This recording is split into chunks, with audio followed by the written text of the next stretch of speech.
జై శ్రీరామ్.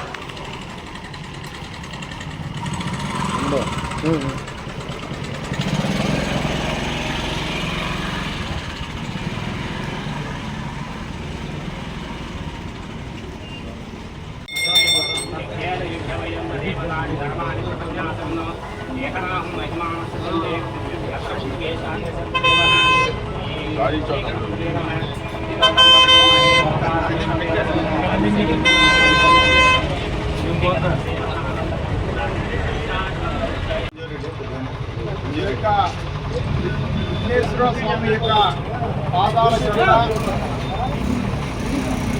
నేను ఒక ప్రమాణం చేస్తున్నాను. ఆ ప్రమాణం ఏమిటంటే,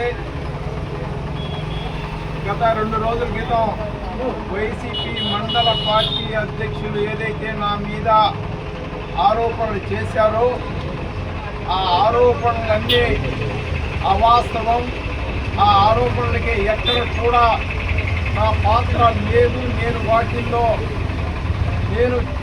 లబ్ధి పొంది నేను చేసిన వ్యాపారాల్లో వాటి వల్ల చేశారని చెప్పేసి వాటి వల్ల అభివృద్ధి చెందామని చెప్పారు. మీరు చెప్పిన స్కీమ్ ఏదైతే ఉందో ఆ స్కీమ్ నుంచి నేను లబ్ధి పొంది ఆ వ్యాపారాలు చేయలేదని చెప్పి ఈ సందర్భంగా ఈ విఘ్నేశ్వర స్వామి ఎదుట నేను ప్రమాణం చేస్తున్నాను.